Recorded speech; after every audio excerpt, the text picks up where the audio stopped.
Hey guys, I'm just about to start. Can you do me a favor and hit one if you can hear me? And if you can't hear me, don't do anything. Or press zero. Yeah, if you can't hear me, press zero. But if you can hear me, press one, please. I really appreciate it. Thank you.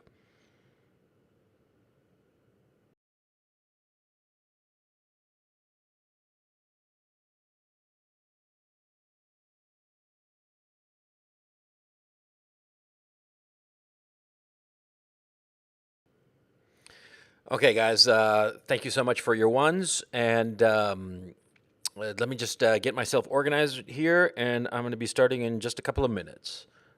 This is no theme to this. I'm just going to bullshit my way through this thing. Okay, so you're just going to have to put up with my blatherings. Okay, talk to you in a bit.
Okay, so let's get this show on the road. How's it going, guys? This is gonna be like the year that was. I don't have any plan for the stream. I just thought about doing it 5-10 minutes ago, and I said, "Fuck it, let's do it." And so here I am. And so if I bore you silly, well, you're just gonna have to put up with me, man. What the fuck? Why am I here? Am I here to entertain you? No, I'm here for you to entertain me. I'm here to release the wind that I've gathered in the windbag of who I am. Fuck yeah. Fucking A. Anyway, how you all doing? Let me just make absolutely sure that I'm not talking into thin air because I'm paranoid this way. I'm not too good with the tech. Let me just go check chat. Hit one if you can hear me, and hit zero if you can't. If you cannot hear me, press zero. But if you can, press one. Do so now, please. I'll let the chat catch up. I'll have my coffee. I'm not going to be turning on the camera. Hit that one if you can hear me. Well, I sent the link to, there we go. Oh, some twos and threes. Yeah, I have no idea what they mean. Anyway, I sent the link to Ethan Ralph, and we'll see if he deigns to hop on and join the little soiree. Let me just put the little hangout there so you all can see it. Where is that sucker? Right there. Right there we go. See, as you can see, the hangout is open. I sent Ethan, Ethan the Exile. Yeah, YouTube's Exile du jour. I sent Ethan the Exile a link to the Hangout. He can join wherever the fuck he wants to. And I just wanted to shoot the shit with you guys, because it's been quite a year. A year ago, I'd just been clobbered by Sargon, who did a hit piece on me. And a nasty hit piece using all the doxing information that Kraut had gathered on me. It came out December 20th. Nice little Christmas gift. Yeah, because it was back in December 16, 17 when the whole Kraut shebang blew up and that whole crap. And Kraut saw his career take a nosedive, suicided quite remarkably. And the docs that was left up on Kiwi Farms, well, the fucker of Sargon of Akkad used it to totally smear me. And gee, what a difference a year makes, doesn't it? A year ago I had about 17,000 subscribers. Hang on, let me check real quick how many I had a year ago. I had 17,000 subscribers. And for those of you who were with me in those days, thank you so much. Thank you for your kind support. And I got $2 from Steph. Thanks, Steph. Hope you had a Merry Christmas, Coach. Yes, but the thing is, see, I'm in Eastern Europe. I'm in Ukraine, and so we're actually going to celebrate it on the 31st. It's I don't know. It's like a weird Soviet thing here. But thank you for the kind wishes. So anyway, like a year ago, let me see. I'm looking at the stats here. A year ago, I had. Wrong one. Jesus, I'm such a fucking boomer. I was looking at the views and not subs. I'm such a boomer. Yeah, I had just shy of 13,000 subs. Oh, wait. Let me see. Exactly a year ago. Today is the 26th. So on the 26th of December last year, I had 12,870 subscribers. And now I'm up to 137,765 at final count of the this Social Blade thing here. So to each and every one of you, to those additional 120 odd thousand Johnny Come Latelys, holy shit, yeah, 120,000. That means 10,000 per month. Man, that has been some kind of growth, hasn't it? But I thank you so much. I thank you so much, and I'm so glad that you like my content. It's humbling.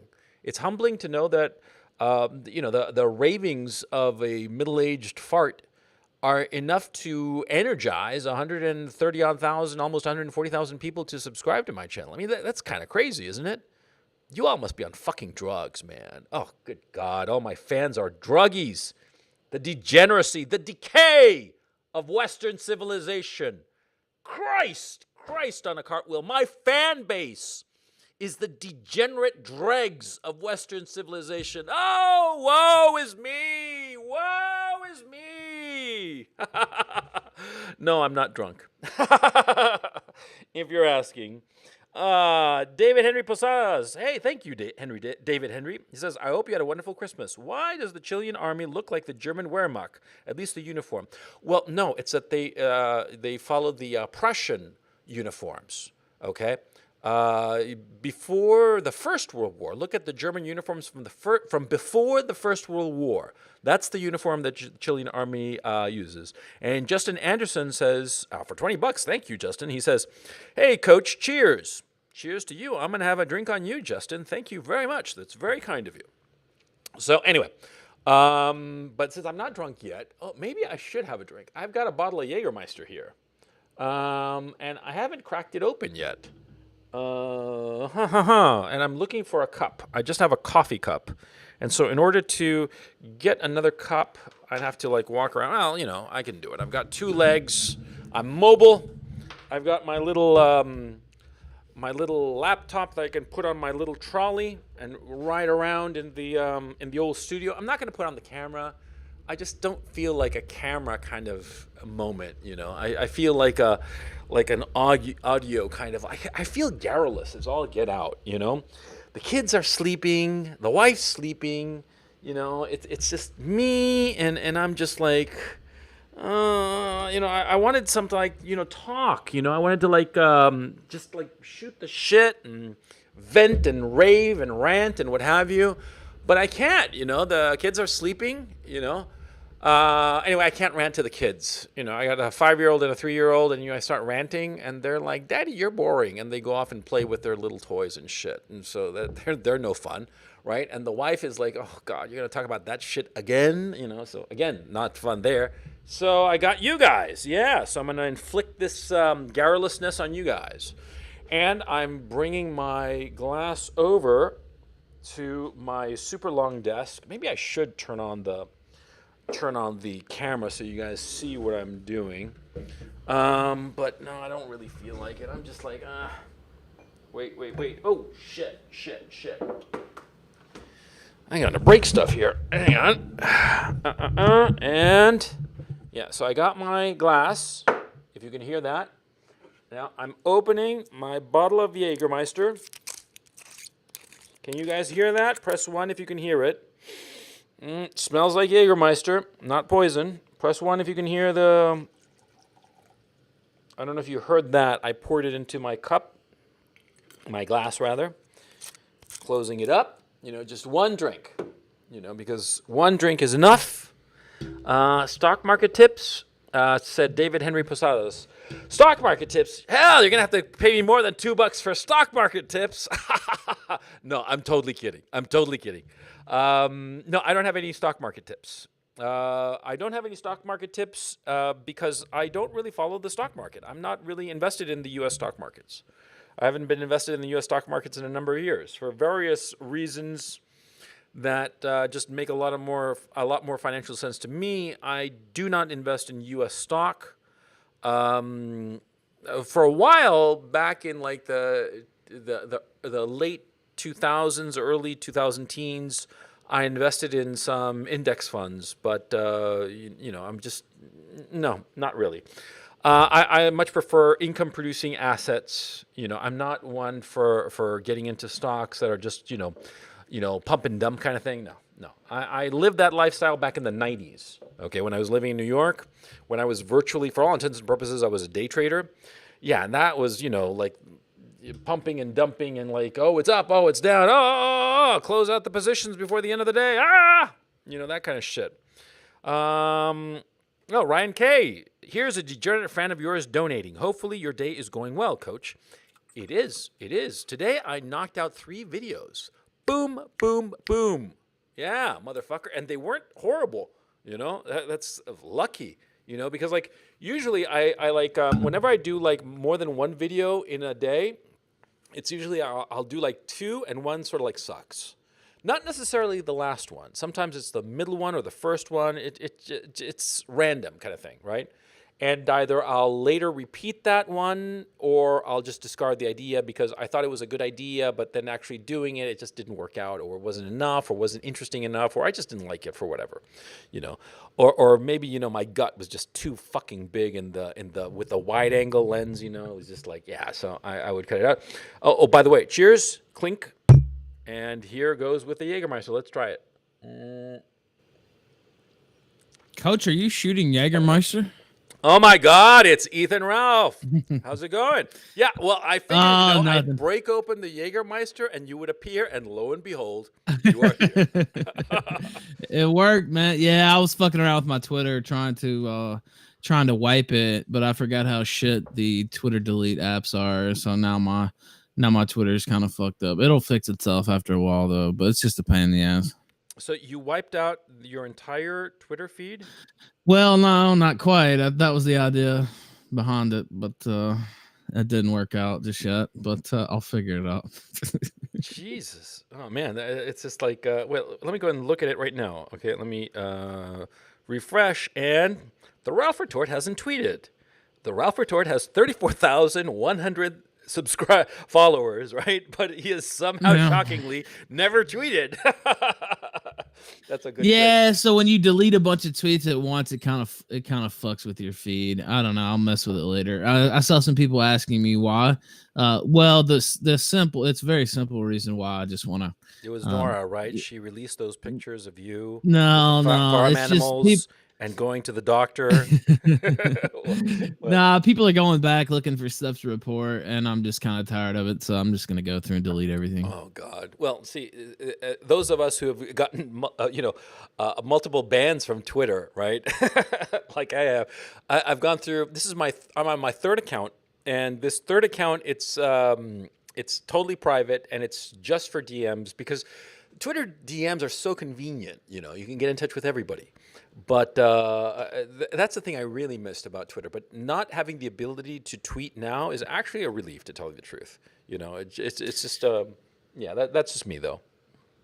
Yeah, it would kind of fuck me up, Coach. I mean, I've had this account for like 10 years. Well, not 10, maybe 10 years. I don't know, 8 to 10 years. Yeah, February of 2010, it's 9 years. Yeah. Yeah, it's more than most marriages. I used to promote the show and have the little check and everything, so I'd rather not. Okay, wait. Before we talk to anything, we got to promote the show. You stupid fuckers who are watching, you all degenerate baboons who are my followers, because I was talking before you arrived about how I have 137 odd thousand, almost 140,000 subscribers, and all of them are just the dregs of Western civilization. I'm telling you, you dregs, you guys have to go and check out the kill stream. The kill stream on stream.me. Stream.me/the Ralph Retort. All in one word. That's Go correct. check it out. That's correct. Yeah, this is the shill stream as far as I'm concerned. And so we're going to make sure that you fuckers go and watch it. You are on tonight, right? Yes, 10:05 p.m. Eastern. Mike Enoch, Alex McNabb's coming on. We're also going to talk about shit rats, little Christmas snafu. You know what's funny is somebody sent me that stuff on, I think it was Christmas Eve or the day before that, and I saved it because I said, well, I'm just going to save this for the show when we come back on Wednesday.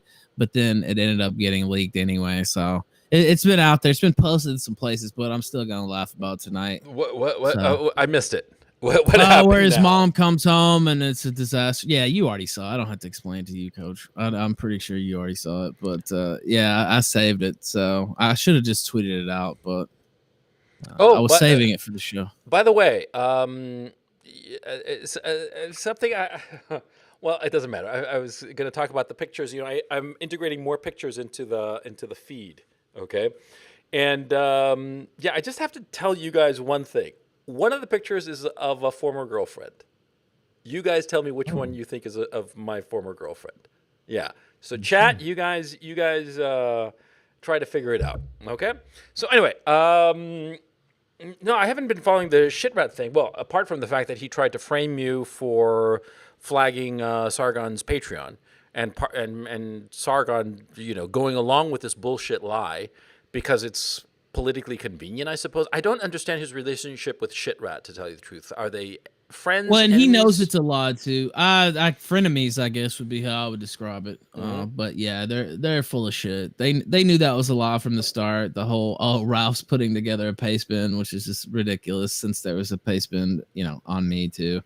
But they have a very loose relationship with the truth, and they thought if they could pin the whole Patreon thing on me, that would be to both of their simultaneous benefits. So I think that was the idea behind it. Who do you think did him in on Patreon? Well, I mean, he did himself in with some of the stuff he said. Plus, by making himself a political figure instead of just a YouTuber, he kind of increased the heat on himself. I mean, I'm still on Patreon. I don't know how long that'll last, but I'm still there. He kind of did it to himself with his own rants, and I mean, I think probably the guy that sent the pastebin in is probably the one that absolutely did it, but I'm not sure. People have been reporting him for months. You've seen it the same places I have. It's not a secret. No, yeah. So who knows? Who knows what exact report did it? I think it might have been just an issue of attrition. Enough people reported him, especially with the white N-word from back in when was that? February, was it? And so it's been like 10 months. And so I figured that eventually the Patreon is just thick-skulled and eventually caught on, and they decided, okay, let's can this fucker. I'm wondering if they actually, because they claim to have contacted him, I wonder if they actually did contact him and he's sort of like denied it, or if they really did do it out of the blue. So what they said in the New York Times was he didn't respond. So they said they have, methods where they'll ask a creator to apologize for what they said and maybe post an apology or whatever. And then so that's what they'll do. And that he didn't respond to their requests to apologize, or he said he doesn't have to apologize. I forget what he said. I'll have to look up the New York Times article. He didn't respond favorably to their request. That's what they said, something like that. Yeah. I was first of all, I think it's kind of I don't think it's kind of weird. I think it's completely weird that Patreon is sort of like acting like Santa's helper or some shit like that. You better be nice. You better not say naughty words, and you better apologize. I mean, they're like the internet hall monitor. What the fuck, right? And so I find that particularly creepy on the one hand. I mean, irrespective of Sargon, I think that Sargon is a piece of shit. You know that. You know my opinion about the man. But irrespective of that, I think that what Patreon did was shitty. It was low. And this nonsense, this ridiculousness of like patrolling what people say online, fuck off. But Yeah, I mean, I don't like Sargon. I mean, I've said this. I laughed when it got deleted. I'll probably continue to laugh about it. Me But too. I mean, if we're talking about principles or whatever, to use a Kenny character from our show's term there, I mean, yeah, I think he should have been able to stay, but he put himself in that spot. Yeah. Well. And well, Kraut's redemption narrative continues. Oh, yeah. What you think that does anybody buy his shit? Because I'm way too close to the situation, so I don't know. You tell me. You're a little bit because I mean, at this guy point I hate the fucker. I just wish he'd just go away. Just go under some rock somewhere. Go back to the rock where he was, or keep on pushing boulders, or whatever the hell he was doing. But I'm sorry, I cut you off. What were you saying? nah, he sounds fucking retarded to me. I don't know how else to put it. He really sees himself as some type of public intellectual, and it's just comedic to me, especially with how he just spurts. He gets so enraged too. You can tell when he starts getting really mad because he'll start spewing out curse words and a lot of exclamation points. The other day, I kept getting the better of him on Twitter, and then all of a sudden, he's just like, "Just go ahead and block me, Ralph, you piece of trash!" And he started going crazy. He's really bitter. He's another guy who did it all to himself. And there's nobody to blame but the guy that he looks back at the mirror every night or morning or whenever the fuck he crawls out of bed. Yeah. So I don't know. You can't feel sorry for those types of people. Also, he's really dumb. So after all that happened, he came back and started doing the same shit again. Say he would have just went back to making videos about stuff he thought was interesting or whatever, and just stayed away from you, stayed away from drama. Just did his own thing. I mean, would it have all ever went away? No, but I feel most people would have probably moved on. Instead, he came back with his targets list again. He can't help himself, coach, and decided to start going down the list and trying to fuck with people once again. I know. Whereas I'm sure you would have been perfectly fine to never talk about Kraut as long as you live. You know what I mean? If he just went back, yeah, just leave me alone. But he can't do it. No. It's that he feels that I got the best of him because I did, right? And, well, yeah, I mean, yeah, and so I'm an itch that he can't stop scratching, and so yeah, it was funny for a while, but at this point I'm just like exhausted. I just want him to go away, and I know that the audience is exhausted by this psychodrama too. I've I have interacted with him on Twitter DMs, and like I said, back in January of this year, after he had left in disgrace. About a month after he'd left, I Skype DM'd him, and I offered to have just a civilized conversation, private one, off the record, just him and I talking and trying to sort this shit out, because at the time I truly did feel sorry for the guy, and I thought he'd just gone down a rabbit hole, and the DMs that he sent to JF. Admitting that he had doxed me and asking JF and the wider community not to,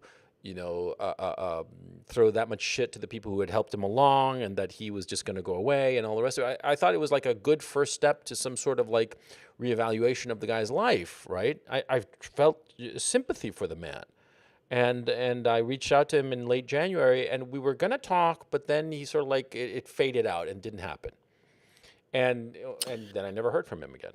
And then the new videos about me and and he keeps calling Ukraine a dumpster fire country, which Ukrainians who are listening to the show they're pretty offended by that, because Ukraine is a poor country, yes, but it's not a dumpster fire country. It's perfectly respectable, And I live here because my wife is Ukrainian, and she wanted to be near her mother, especially now with the kids that are small, and it's easy to travel with them, so fine, But well, look, Kraut doesn't know anything about children or family, starting his own family. He sees all this. They're foreign concepts to him, so he can't understand. So Mundane Matt, for instance, the other day, he's in league with Kraut now, and he was on the stream. He said, "Oh, Ralph's wife's only using him for a green card and all this other dumb shit." Which God. He has a kid.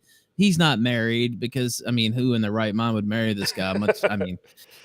Allegedly he has a kid. I don't know. It could be somebody else's. How the skeptics roll. But my wife doesn't need me to get a green card. She's highly educated and could easily get a green card So, if she so wanted to, you married regardless. up. You married Yes. up. You know. Yeah. What drug was Nora taking when she met you? How Well, did that that's happen?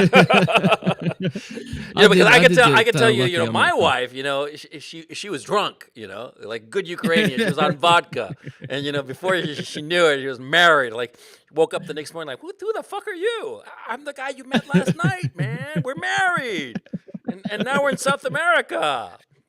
That's how you fucking Before she knew it, roll, it was too late. She was in Yeah. too deep. Yeah, so I guess it was you did something similar to poor Nora? Yeah, I figured. Yeah, I scooped her up while she was young. While they're easily influenced, you have to get that propaganda in there. So Yeah, uh, yeah, they're more susceptible to the that whole Ralph male thing. yes, exactly. You have to get the indoctrination in early, and it lasts a lifetime. So Yeah, yeah. So I've heard. Yeah. How old was your wife when you married her? when we got married, she was 20 years old. Wow. Well, you beat me. My wife was 22. Yeah, yeah. Yeah, my wife's 22 now, and I'm 33. So No, my wife's shit, she's old. She's 28 now. So yeah, she's God damn, man. she's Yeah. getting up there, Coach. Getting up there, And me, I'm just a spring chicken, I got the pot belly I had back when I was a teenager. But I mean, let me knock out a couple of super chats because people have been Go very, on. very kind. Steph One said, I've got the list here, so I'm going to repeat a couple. Sorry. Steph One says, Steph I or Steph One, I don't know, says, hope you had a Merry Christmas, Coach. Thank you very much. Very kind of you. David Henry Posadas, I hope you had a wonderful Christmas. Why does the Chilean army look like the German Wehrmacht, at least the uniform? I explained before because the Chilean army copied the uniform of the Prussian army from before the First World War. And notice too, by the way, the Union soldiers, the Union officers had a similar uniform where they have the ranking rather than being across the shoulders, it's like over the shoulders. Okay, notice that in the uniforms. Justin Anderson, hey coach, cheers. Cheers back to you, Justin. Thank you very much. David Henry Posadas, stock market tips? No, unfortunately, it's illegal for me to give stock market tips. And anyway, I don't follow the stock market, but I know it's been a bloodbath. And I know a lot of guys who are just like tearing their hair out. So yeah, and Mnuchin, fucking moron, he goes out there and calls the fucking banks and tweets about it. Calls the CEOs of all the banks, asking them if they have any liquidity problem. Fucking imbecile. It's just stupid, right? And the Trump administration has so far made like two serious unenforced errors. Number one, floating the idea of getting rid of Jerome Powell. That was just fucking stupid. And number two, Mnuchin, apparently on his own volition, going out there and calling people to see if they have enough cash on hand. You never do that, okay? Because if you ask around whether you have cash on hand, everybody all of a sudden starts to think to themselves, shit, they don't have enough cash on hand, and starts to panic. You don't want that. So fucking idiot. Anyway, Ryan K says, here's a degenerate fan of yours donating. Hopefully your day is going well, Coach. Thank you very much, Ryan. John Jones, Coach, you're like a father I never had. Much love. Much love to you, John. Thank you. Steph, I sent you a That's Amazing shirt for Christmas, Ralph. Sent to your P.O. box so you can rep Jesse Lee Peterson in your area. Hey, that's pretty nice, Ralph. Yeah. That's amazing. That's what it is. And thank you very much. I appreciate that. Yeah. And Steph I says, Kraut is such a tard and blocked me after I started sending him his own Google search history and router information. He didn't want to play anymore. Okay, Steph, you piqued my interest. You got his Google search history and router information. If you're in chat, tell us, please, how you did that, okay? Oh, my God, it's Mauritian Struggle. We should get that little twerp on here. I'm going to send get him on. Yeah, I'm going to send him, where am I? Where's the, okay, let me get to Mauritian Struggle. I'm going to send a message to my favorite fucking altar boy, Mauritian Struggle. He's the good Catholic. And I just dropped him the link in the Hangout in the Hangout link in his Twitter DMs, and I'm saying hop on, capital letters, lots of exclamation marks. Okay, and if he doesn't, he's gay. That's what it is. Ethan, are you with me with this? That if Mershon doesn't hop on, he's just a homosexual. That That he should makes be. him officially homosexual. Yeah, I think that we should just ostracize him and just declare him persona non grata. And if we find him, we should just get some torches and chase him with pitchforks and see what kind of see how he does skewered, and see if we can have a Mauritian struggle barbecue. What the fuck? Yeah, give me 5. He says, give me 5, you little faggot. I'll give you 4. Hurry, piss quickly. God damn it, you're young. Your bladder can probably squirt it out faster than an old man's like me. At 50, your piss comes out in dribs and drabs. God damn it. My wife just said Coach actually showed titties on stream. Might want to mention in private to edit that out. That's an artistic photograph. I believe those are allowed on YouTube. Yeah. Yeah, that's Robert Mapplethorpe. It's actually a famous photograph of his. It's quite beautiful. Yeah, and Nora is right. Why don't you get Nora on? Well, I'll send her the link if she wants to hop on. Yeah, I'd love to. Yeah, because I've talked to you lots of times, and by now you're just, it's Ethan, him again, But Nora, Nora has those dual set tones of voice that just, they're just shattering, She's got such a lovely voice, right? And she could be doing anything. She could be saying, the recipe for pancake batter for all I know, and it'll sound lovely. Let's get her to do that. Tell Nora that she has to have a recipe for pancake batter, and she has to start reciting it now for the chat. Yeah. All right, I'll send her the link. I can't guarantee whether she'll get on or not, but we'll the more the merrier. Maybe she will. This thing, more pressure, maybe she will. Chat should bully her into getting on. Definitely, let's bully Nora. Yeah, bully Nora.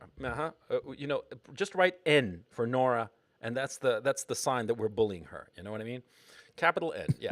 So anyway, what were we talking about? Oh, the latest gay ops and shit like that. I'm so exhausted by it. I mean, seriously, no fooling around. It was funny for a while, and it was shocking and all the rest of it. But it just goes on, and it's how can I put it? There is no way to end this. There's no way for there to be like a finality to it, where the vanquished leave the field forever. That's the thing that I find incredibly boring. When you go to war and you defeat the opposing army, well, they're dead, or they run away. Either one, they're not around anymore, right? But these fuckers, chat, you guys are so bad. You're playing your little games. You're referring to Nigeria, the country in Africa. Yeah, and I bet you're gonna say Sierra Leone next. Yeah, I know. Naughty chat. Anyway, no, seriously. The gay ops, they never end. It's just so damn dull. And they go after, Black Pigeon Speaks, and Black Pigeon Speaks, man, he's and I mean this without any kind of disrespect towards him at all. He's harmless. He doesn't bother anybody. He's doing his own videos. He's got a great audience. He's respectful of his audience and does his own thing, Why fuck with the man? He's not hurting anybody. But no, they go on and on with their gay ops, because it's clear to me, at least at this point, and you correct me if you think different, that Jared Holt at Right Wing Hate Watch and Kraut are clearly in some kind of communication, because Kraut does his hit piece on Black Pigeon Speaks, and immediately when Jared Holt does his thing on Stefan Molyneux and accuses Stefan Molyneux of plagiarism, he uses Kraut's video that claims that BPS did plagiarism, which we all know is bullshit, but he uses it to buttress his argument. It's like, there's no question they're in league. We mentioned that on the show, and it was based off, first off, just, observable evidence. They've been quoted in Holt articles, quoted in Daily Beast articles. Kelly Wheels in the same, grouping as Holt. They talk to each other quite clearly as well. Kraut has been quoted in the hit piece they did on James Alsop that was also used to base Mama to do that. So, I mean, it's clear they're working together. They tweet out his material all the time. Like you said, they link to Kraut's video and the Stefan Molyneux hit piece. And then, so we talked about that the night, like that day. And then the very next day, they tried to smear me, and Jared Holt was participating in that on Twitter. So, I mean, there's just no question they're working with this guy. There's zero shame whatsoever. And I don't know. To me, it's just, it's just baffling. I don't understand. I will say the little break we had here on the kill stream was pretty nice. Just for a few days to get away from the Spurgs. I mean, we're still gonna have fun laughing at them tonight, of course. But and then the whole Christmas break, they're on Twitter just so bitter. Just look at Kraut's feed on Christmas Day and the day before Christmas Eve. Just who lives their life like this? It's just I don't know. I would be ashamed to live like that. I would agree. Yeah, just bitching about it. I was looking over the whole thing like on Boxing Day today, obviously, and I was thinking, haven't you got like family to be, drinking and having turkey with? It's fucking pathetic. Look who's here. It's Mauritian Struggle. there Okay, he is. chat. Go ahead and bully the fucking limey. Yeah. The eternal Anglo. The eternal Anglo. Yeah. The white man. Yeah. He comes here to fuck our shit up. The former colonialist motherfucker. White privilege. Down with white privilege. Hey, brother. How's it going, man? Yeah, pretty decent. Just had family Christmas and stuff like that, and then preparing for New Year. What are you going to do on New Year's? I've got a 14-pint limit, I'll just say that. Good to know. Good to know. 14 pints and not one more. Yeah. We're going to hold you to it, by the way. But, yeah, it sounds like fun. What are you going to do? Like, just hang out with friends and just have a good time? Yeah, I'm probably just going to go down the pub, maybe club a little bit, typical shit. I'll see who I can get together, though. No. At this stage of my life, it's just much more boring. Just hanging out with the kids. Well, the thing is, see, like in Ukraine, it's like the 31st, and the 1st is like Christmas, right? Because it's like a Soviet thing or whatever. I myself don't quite understand it. And see, both the wife and I are not particularly religious. And so, it's like we don't really give a shit. We just know it's like a thing for the kids, and they look forward to it. And Santa Claus is a big deal. And insofar as my son, who's 3, it's like Transformers. It has to be a Transformer. It has to be either Optimus Prime or a really radical Decepticon. It's just like his thing. Right now, he's kind of obsessed with that. Right. If he were like if we were like a liberal couple, we'd be trying to figure out how to transition him into a Transformer. How to mechanize the kid, because he just wants to be a Transformer. Okay, it's pretty fucking funny, but anyway, and that's pretty much my life. Just living the life of the dad. I even got the dad bod. I'm fucked. So anyway, you guys are probably gonna have a lot more fun. You're probably gonna get laid with a lot of Mauritian. I don't know about you. You're going all religious on us, man. What's that all Extra about? ecclesia nullum salus. Yeah, you can drink like a fish, but yeah, you don't touch the ladies. Come on, man, you gotta turn that around. But anyway, what do you think of the year that's been, Mauritian? I mean, this is a serious question. What do you think? Because this is sort of like an impromptu stream, but sort of like a to catch up on the year. And before Ethan popped on, I was talking about the fact that a year ago, I had under 13,000 subscribers, and in the past year, I've gone up by 120,000 subscribers, roughly 10,000 a month. And it's been quite the rocket ride, it's just been a lot of fun. And, a lot of shit that happened a year ago with the whole crowd situation, that and Sargon, they've blown up and just collapsed in a very obvious way. And I find it really just remarkable how a year changed. Oh, well, Ethan, I don't mean to be rude, but everybody here in chat knows a year ago you were in jail, man. And how's it feel? I mean, what a difference a year can makes? make, Coach. Yes. I mean, it's been a great year for me, I have to say. Yeah, this time last year I was, just about to get to serve some of Loudoun County's finest cuisine there. Yeah. Waiting on the dinner. Usually came about 5 p.m. So yeah, it's been a great improvement, I have to say. Yeah, because what were you doing on December 26th last year? You were still in jail. Am I correct? I mean, I don't mean to. That's correct. Yeah, I don't mean to. Yeah, I got out on February the 2nd. Jesus, man, your life is fucking turned around. I mean, it's with the quickness. Yeah, it fucking skyrocketed. You got to the top of YouTube. Then you had this little kerfuffle with YouTube, and now you're on Stream Me. But you're still the strongest one on Stream Me. And and I personally think that you guys, especially in this coming year, are going to like pick up a lot of steam. Okay, I think that what you've been doing is just keeping a consistent show. I think is the most important thing. And by the way, this is the shill stream. Okay, so you fuckers have to go and watch him. Stream.me/the Ralph Retort. Got to go see him tonight at 10 Eastern Standard. Am I correct? That's correct. Yes. Right. Well, 10:05, but same difference. Come a little early. Yeah. Yeah. Yep. And tonight That's you're gonna where have we're a at. really good guest. You're gonna have Mike Enoch and who else slips my mind? Alex McNabb. So we're gonna have the TRS guys on there tonight. Laugh at the shit right there at the top of the show. That's the program. Man, I really admire you and the work you've been doing on the Ralph Retort. I mean, I'm totally sucking your dick, but I don't give a shit, you know. I mean, I guess I can suck people's dick because it's my own stream. So, you know, if I were on your stream, then I wouldn't, you know. I'd be like, fuck you, Ralph. You know?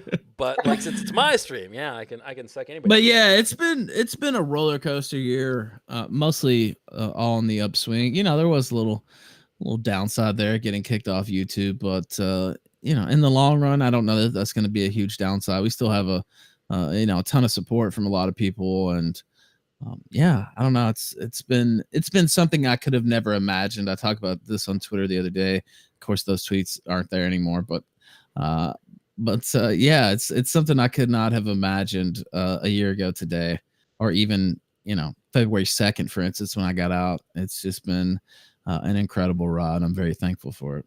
Yeah, I just wish you only the best in 2019. Seriously, I mean, heartfelt, and yeah. Oh, and by the way, chat, you guys, like I said before, I'm going to be saying this periodically. In one of the pictures in there is of an ex-girlfriend. Okay, $10 to the first who picks who it was. Okay.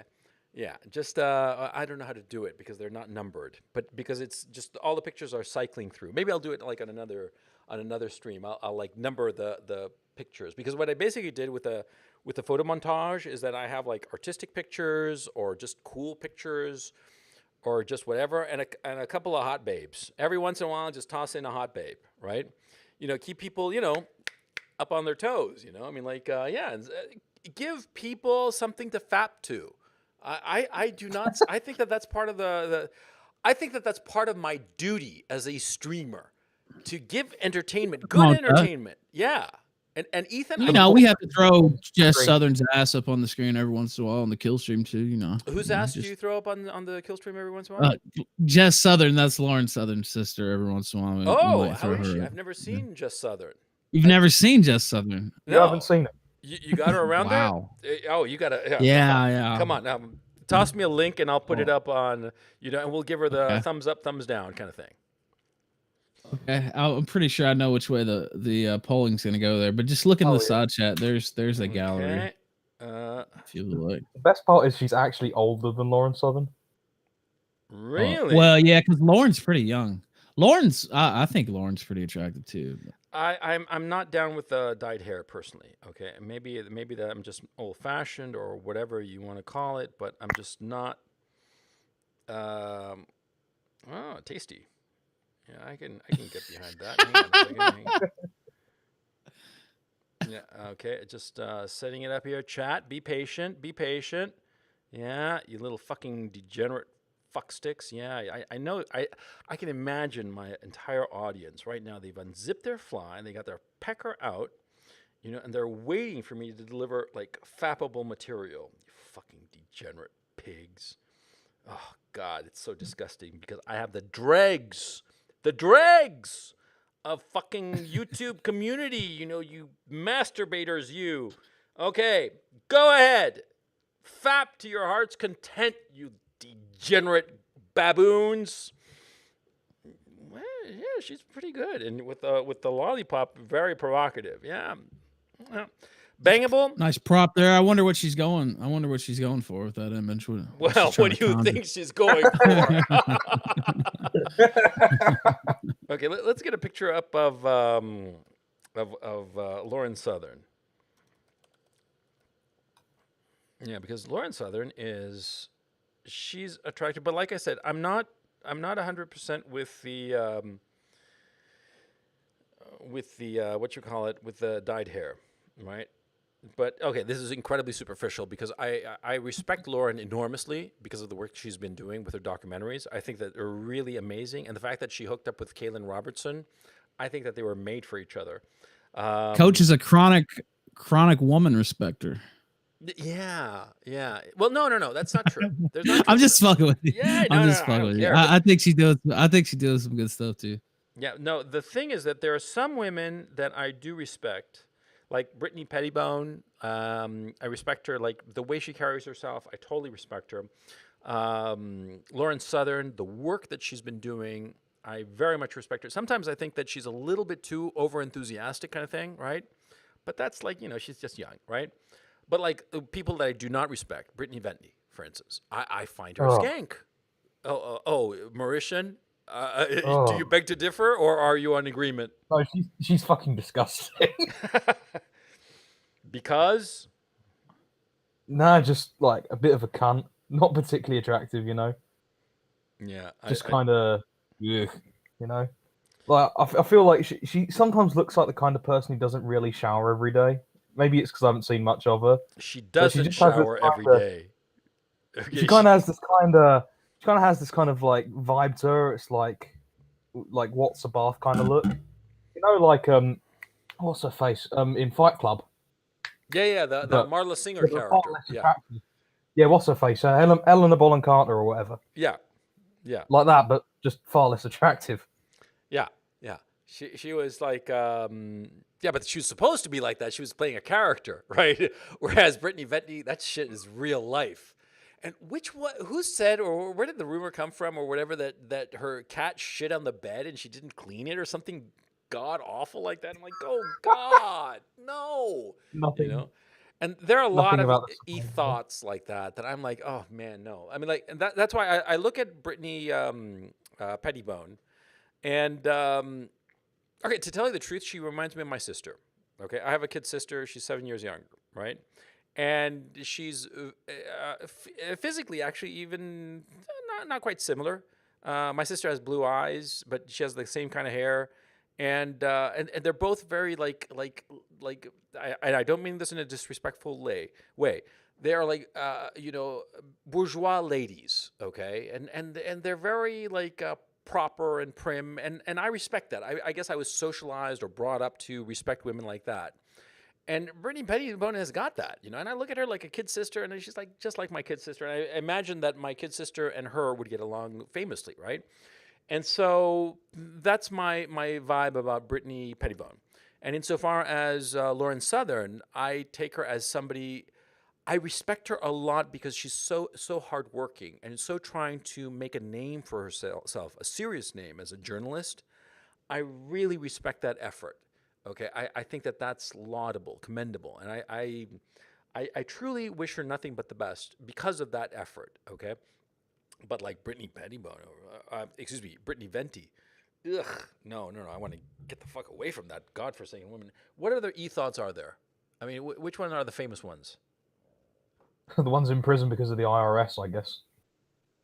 Oh yeah, how'd that play out? Is that still ongoing or did it die down? Oh, they all. I remember. I can't remember which one they audited, but they audited one and forced her to pay something like $35,000 in back taxes or something. Okay, Like they're really getting her. I didn't hear that. Did you, Ethan? I don't know a specific case. Oh no, I actually just saw that the other day. Yeah, they got linked in my chat where they ordered that person to pay the chat. I don't know every single detail of it though. I just saw the headline on it. But yeah, somebody linked that to me the other day. God, man. Oh, man. That's like okay. Let me do some super chats. Samurai Squirrel, Coach, are incels insane people like Shitrat made or born? If you take 100 men and deprive them of sex till 30, what percentage will turn out as shitrats? Good question.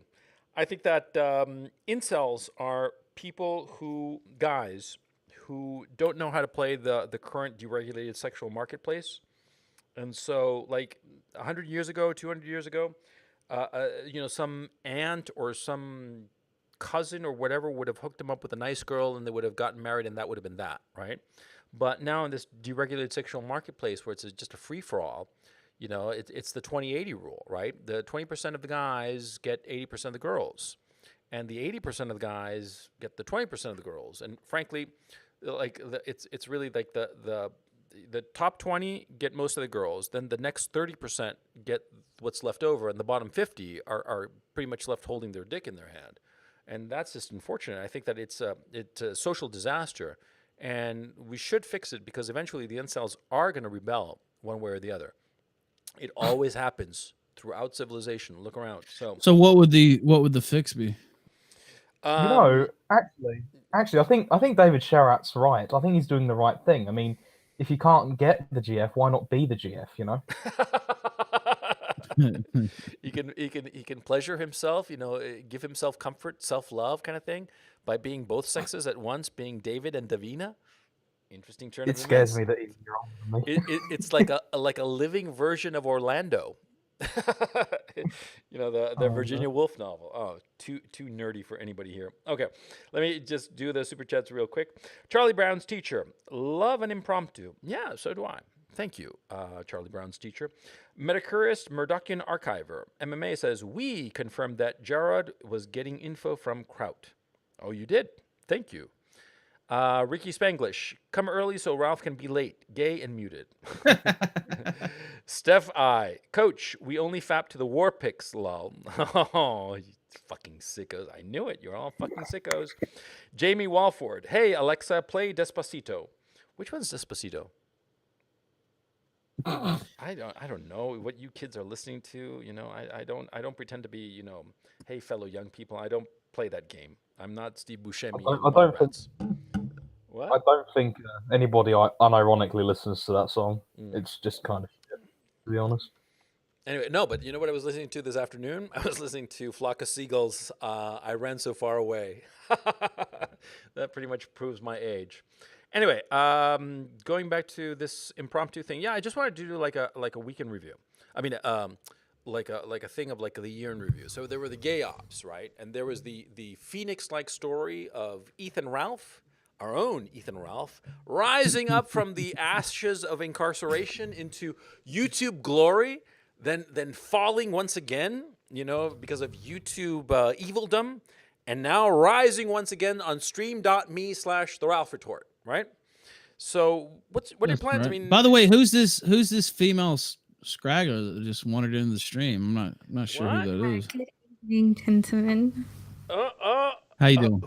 Who's that dulcet tone of voice who's reading the pancake mix recipe? You better read that. Pardon me, you wanted a pancake recipe? Yeah, because your voice sounds so lovely. He said your voice would be excellent even reading a pancake recipe. Like Nigella? Yes, No. Exactly. Yeah. Exactly like Nigella.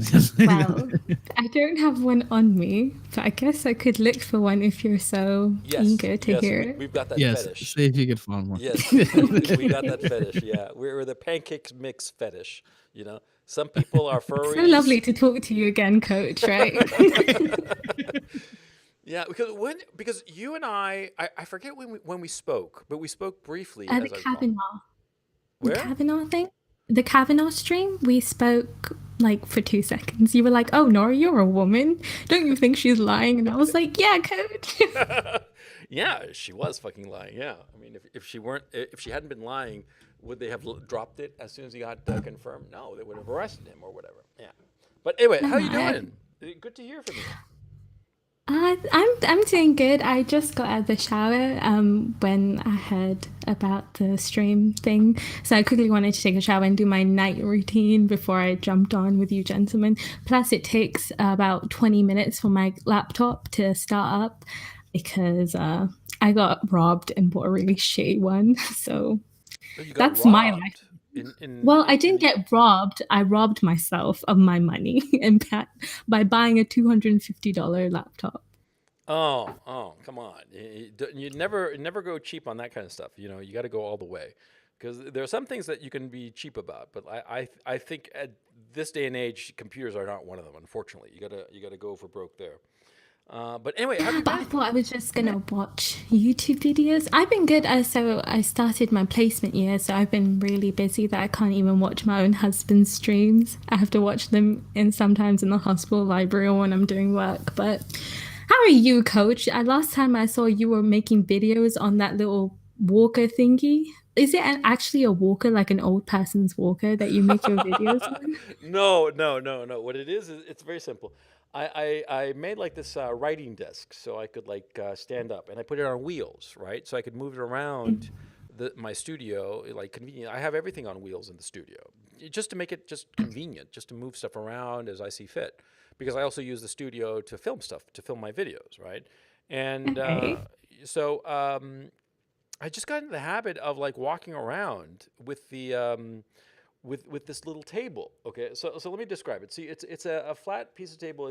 I put together a few slats of wood. I glued them together, and just sanded it down and have a nice flat surface on the top. And it's got like a plumber's tube that is about I don't know 4 feet, 4.5 feet, I guess, something like that. And I just put my laptop on it, and I attached my microphone and also a friction arm. A friction arm is a device that holds a camera that you just tighten a screw and it holds it in whatever shape you want it to hold it. And so, Okay. that's my setup. And so sometimes I do like on the shit stream, which is my like more contentious YouTube channel.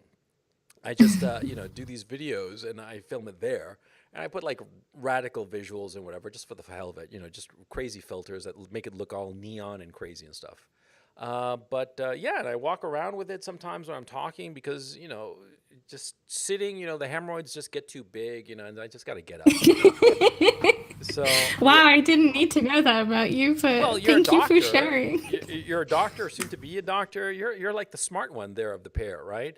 So I figure, you could treat me. You could tell me, what cream to put on. Oh, or- Coach, I really don't ever want to be near your butthole in the kindest No, you don't way have to be near it. possible. You could just tell me, like, online. See, online. See, look, So I you're got gonna plenty of spread your cameras. asshole for me in a camera Yeah, to help me I'll take a diagnose camera. you? I'll aim it at my ass and my giant hemorrhoids. Because look, I got one right now that's like the size of a fucking cantaloupe. Okay, and one of them. Okay, the others look like a bunch of golf balls. Coach. So like really, I can use your assistance. Save Okay. me. Actually, we would- See, so, I didn't so- expect to be talking about your hemorrhoids. I'm Today. telling you, look, I got like the major one. It looks like a honeydew melon, like that. That's what it looks like. Oh, And the others look like 1, 2, 3, 4. I'm counting them now. I'm reaching back at 1, 2, 3, 4, 5, 6 that are like the size and shape of golf balls. Wait, okay? I'm like you're actually counting like, your hemorrhoids yeah, now? I'm Is that like what you said? 5 inches off. How are the you counting chair. them without the visual? I'm assuming you're using your fingers to. You're Wait, digging let me in your smell my ass fingers. live on the No, stream. Is that yeah, what I I'm think getting? I did. Oh man, I didn't clean properly. It's a fucking hemorrhoids. It doesn't allow you to clean properly. Oh god damn it, man. Jesus. Let me just crack open the Jägermeister. I don't know if the chat can hear. You have but- some of that hand sanitizer. Oh, local there there. is such a thing as hand sanitizer. Never heard of the thing. Yeah, you should. Well, I don't know how good it'll do if you stick your hand up your ass, but I mean, it's probably better than nothing. I'm trying to explain something fucking very delicate and very private to Nora, and you're fucking killing my vibe here. Jesus, Ethan, shut Probably- the fuck probably up been better so I can than have a diagnosed. private conversation Yeah. with Nora. Okay, I'm sure. Ethan, shut Sure, up. Nora's or I'm gonna thrilled kick she you. jumped on this stream. I'm gonna fucking kick you. Okay, so Nora, this is what I'm Oh no, please don't. This is what I'm thinking. Okay, now you Yes, see, Simon. look. I'll pay you. I'll PayPal you or super chat you or whatever the fuck, and I need your professional opinion. So what we'll do is this: we'll set up a live stream, right? And I'll just aim a Okay. camera at my ass, and you tell me how to should do do it. Should I lance should it do it like on a your YouTube. boil? Coach, the only way you have to do it on your YouTube channel, though. That's the only way we can. Oh man. So anyway, You already have a meme of Keemstar fucking mundane Matt on your meme roll is a little spicy, Coach. You might want to. Just a little. oh, so what? Hang on, let me see my. Yeah, I had one of like. I have Caravaggio, man. How could that could be? It's just. No, I'm talking about the one where Keemstar is anally raping mundane Matt. That was the one I was talking. Well, no, that's not a meme. That was like an actual picture. It's artistic. Robert Mapplethorpe took that picture. What I'm the not fuck's the sure. matter with you? I'm not sure that You one know. qualifies as Poor artistic. man. Oh, Coach, I have to say though, one of my favorite videos that you've made is Monday Matt playing as Monday Matt and asking Susan why Oh, she doesn't love him. yeah. Yeah, you enjoyed it? I'm so glad. I'm so glad. Yeah, that We was. watched it on the way to the airport, didn't we? And we were pissing ourselves Yes, we did. laughing. It was good, yeah. No, I'll tell you, it was so goddamn hard to do that video because I kept like cracking up, okay, and I had to cut like a lot of material because I just couldn't keep a straight face, right? It was just really Mhm. goddamn hard, and I kept flubbing the lines or whatever. But once I laid down the track of the song, the Whitney Houston song, it just came together. It came together really beautifully, so I'm really happy about it. Yeah. And so, yeah, but now Mundane Matt, he's like, he's gonna clip it and use, my when I say turn off that pesky ad block at the end, he's gonna use that. I'm like, fuck no, I'm gonna give him a DMCA if he uses my shit. No way, because I don't want him to. Because if he's like friends with Kraut, fuck you, Matt. I mean, like, I felt sorry for Matt before, but if he goes to the You dark felt side, sorry for mundane Matt. He is not a man you should feel sorry for. He's not a man, he's a little boy. He feels so comfortable shit talking, being a tough guy around pussies because he knows they're not going to confront him. But as soon as he gets in front of men with balls that have actually dropped and some bass in their voice, he turns into a scared little boy and he starts agreeing and apologizing and calling himself a soy cuck. Like, you can't respect a person like that and you can't feel sorry for them. Sorry. well, no, I completely agree with you. But the thing is, see, I thought to myself, well, this poor schmuck, he's got a common law wife, he's got a kid, a newborn kid, right? And he's got no other source of employment or income. This is it for him. I mean, think how horrifying that is, right? And I don't know his woman, what kind of what job she does or whatever, if she's bringing any money. But God, and let me ask you something, Nora, as a woman, Mhm. what kind of woman would want to be with such a guy? I mean, this is a serious question. Well, a woman who wants to control a man, simply. That's it. Someone who's going to take their shit. Someone's going to clean after them. You know, that's who they want. Someone to kick around when they come back from a difficult day at work. That to blame for all the shitty things that's wrong with their life. That person's really easy to control and they're really weak. I absolutely have no respect for that man. Sorry, Do you think boy. Matt gets beat up by his own? Well, it's not his wife. I bet she chucks shit at him all the time. I bet she chucks her daughter's dirty nappies at him as well. He's such a piece of fucking shit. Go pick up some more boulders. Yeah, yeah, I see your point, and I think I would agree that I have no evidence whatsoever, but I would guess that she is sort of like because he's a weakling, right? And so she kicks him around probably, and takes out all of her frustrations of her own life on him, and probably uses him as the excuse for whatever failures she's got in her life. God, man, that's kind of like you know, and It's depressing, isn't it? It just, I feel so uncomfortable seeing a relationship like that. And the girl to speak about me. Look at yourself. You're a failed everything. You failed at YouTube. That is so sad. I saw him post something. Oh, if I fail at YouTube, I'm become an Instagram model. Piss off, mate. Like no one would even shit on your face. Piss off. Sorry, I'm getting like a bit worked up. I apologize. It's a bit late no, for no, me. no. It's funny. I mean, and yeah, the way you say it in like this really beautiful. I mean, you have a lovely voice, and you have this beautiful British accent, and you say, "Piss off, you little pussy." It sounds really funny. So one of the things I was talking to Ethan about is that you guys should do a show together. Yes, we've had difficulty setting that up, isn't that right, my love? Yeah, we've been working on it. We're probably gonna try to start it up in the new year. And we used to do a show together. It was called the Kill Stream, and she used to host it with me every week. But we just haven't set up our little official show. We're gonna do. I think we're gonna do it either on Saturdays or early Sunday, maybe like noon on Sunday. But Mm. yeah, we haven't set it up. We've been talking about it though. Yeah, I think that you guys would be very successful, precisely because of the contrast of your styles. One is a good old Southern boy, and the other like a British toff and doctor lady and shit. Beauty and brains, and the other guy. Sorry, I'm sorry, I couldn't resist, man. But no, I think that It's you okay. guys would be really successful, and it would be a way for you, Ethan, to get back in YouTube, and bring an audience over to Stream Me, because Stream Me, I mean, it's great that they let you do whatever you want, but it's like you got to bring an audience, and that's the thing that is unnerving. You know what I mean? Well, you have to draw new people over there. I mean, that's the thing about YouTube for all its faults.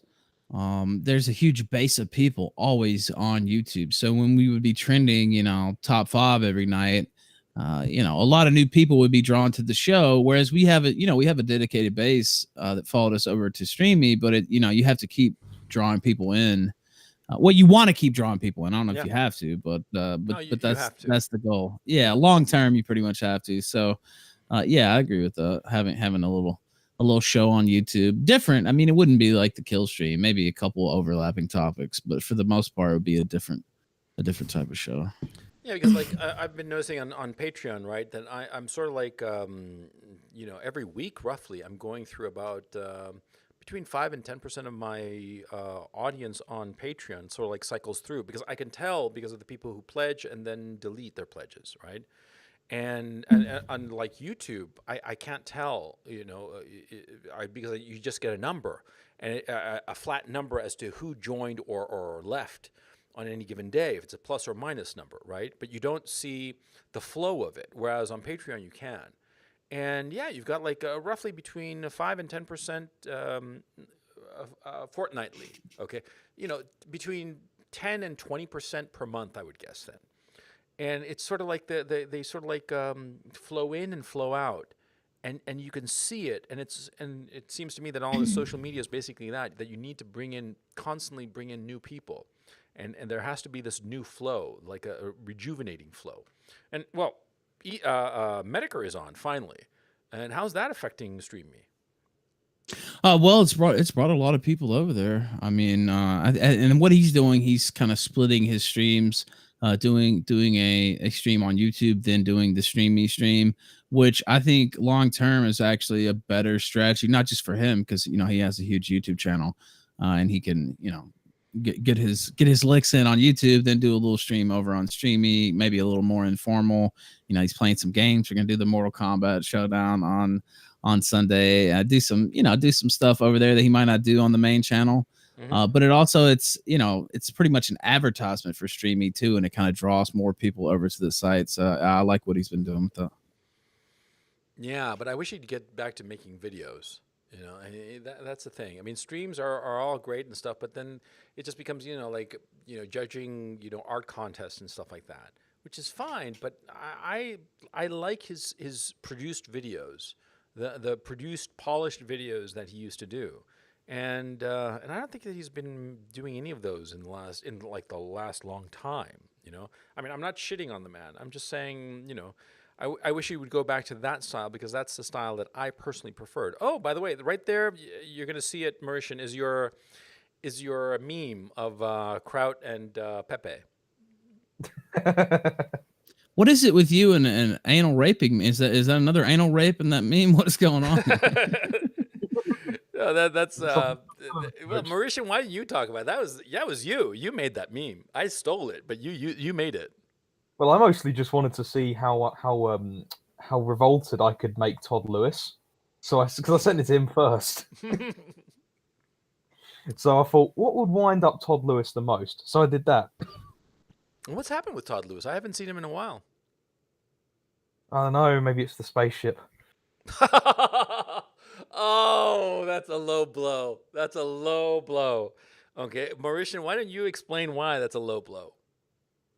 So Todd Lewis is like this kind of, I suppose I don't want to call him Amish in case he watches this, but he's like this really radical Protestant, but he has no hair. And it's not like the kind of baldness that you see in most geezers. It's completely bald, and he's got this weird kind of youthful kind of looking face. I don't know how to really describe it. I think you'd have to throw like a picture in the slideshow if you can, Coach. Actually, Sure. I'll look him up. Yeah, stand by, guys. But anyway, please go on. Well, I don't know what to really say beyond the fact he looks a bit like Marvin, like a bit like an alien, and he's really, really bit on. I suppose he's a bit on the spectrum. I suppose is the best way of putting it. I'm burning bridges now. Yeah, I don't know how to really put it. Well, I think it's I think that Todd Lewis is a great guy, but he does have a bit of a look of sort of like Marvin the Martian kind of thing going, right? He's got like these big bulbous earphones. But look, I mean, I'm shitting on him. I don't mean to shit on him because he's a lovely, lovely man. He's very, very smart. He's a smart, smart customer. But yeah, I haven't seen him around in like the longest time, and I'm like wondering what's up with the guy. Because he's like, but I thought he was a traditional Catholic, to tell you the truth. No.